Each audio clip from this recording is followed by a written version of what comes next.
बाप्पाचं मखर. आज हे रिकाम मखर जेव्हा आपण बघतो तेव्हा बाप्पाची अनुपस्थिती दिसते. म्हणजेच बाप्पा आता आपल्यामध्ये मूर्ती स्वरूपात नाही आहे. त्याचं विसर्जन झालं आहे 1.5 दिवसांनी, 5 दिवसांनी, 7 दिवसांनी किंवा 11 दिवसांनी. आणि त्यामुळे बाप्पाशिवाय हे मखर व्यर्थ वाटतं. कारणही तसंच आहे.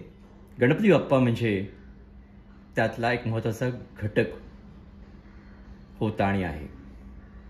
आणि जेव्हा त्याचं विसर्जन होतं त्यावेळेला मला जाणवतं की आता बाप्पाविना हे सारं काही शून्य आहे.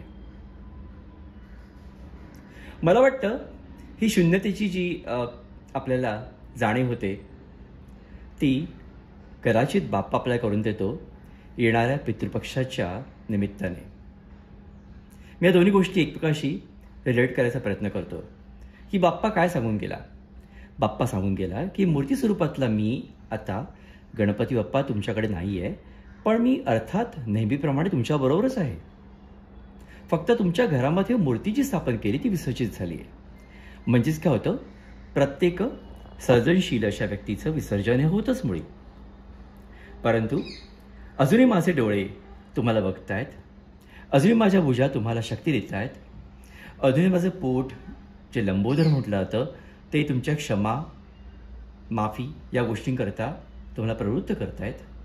आणि अर्थातच अजूनही मी तुम्हाला ज्ञानाचा एक दिवा देतोय. खरोखरीच बाप्पाने आपल्या मनाची एक पूर्वतयारी केली आहे येणाऱ्या आणि आता असलेल्या पितृपक्षाकरता. पितृपक्षामध्ये काय होतं, मी माझा स्वतःचा अनुभव सांगतोय. आई आणि बाबा म्हणजेच भालचंद्र पोद्दार आणि मालती पोद्दार हे माझे दोघे आई वडील. जेव्हा ते गेले तेव्हा मला असं वाटलं की आता सारं काही संपलं माझ्या दृष्टीनं. कारण माझ्या दृष्टीने ते बाप्पा होते. मला कळायला बराच वेळ गेला की बाप्पाने जे सांगितलंय ते काय होतं. बाप्पा म्हणाला की तुमच्या घरामध्ये मी मूर्ती म्हणून होतो, तो केवळ एक मटेरियल म्हणून होतो. आता ते मटेरियल नाही आहे, पण मी अस्तित्वात आहे. तसंच आई आणि बाबा माझे देहरूपामध्ये इकडे होते, आता ते नाही आहेत. म्हणजेच काय, आत्मारूपी ते अजूनही आहेत माझ्या बाजूला, माझ्या बरोबरीने. आणि एक्झॅक्टली हीच गोष्ट बाप्पा मनाला पटवून गेला की थोडंसं डिटॅच व्हा आणि मटेरियलिस्टिक राहू नका. पितृपक्षामधला आपला हा जो संदेश आहे तो एकच आहे की आज पितरांनी, ज्या पूर्वजांनी, ज्या आपल्या आईबापांनी, जे आता दिवंगत आहेत, त्याने आपल्याकरता जे काही केलं आहे त्या आठवणी जागृत ठेवा आणि पितृपक्ष त्यांच्या नावाने अनुभवा. बाप्पाने जसं सांगितलं की मूर्ती म्हणून मी नाही आहे, पण मी सदैव तुमच्या पाठी आहे, तसंच आता आपले पूर्वज आपल्या पाठी आहेत.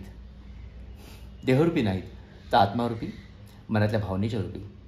आणि म्हणूनच मला असं वाटतं की या पितृपक्षामधली ही जी जाणीव आहे ती बाप्पा आपल्याला अगोदरच करून गेला आहे. आणि म्हणतात ना, दुःख हे दुःख असतं, परंतु जेव्हा आपण कनेक्टेड राहतो तेव्हा दुःख थोडंसं हलकं होतं. तेव्हा आपल्या पूर्वजांशी कनेक्टेड राहा. हाच पितृपक्षाचा बाप्पा दिलेला संदेश आहे.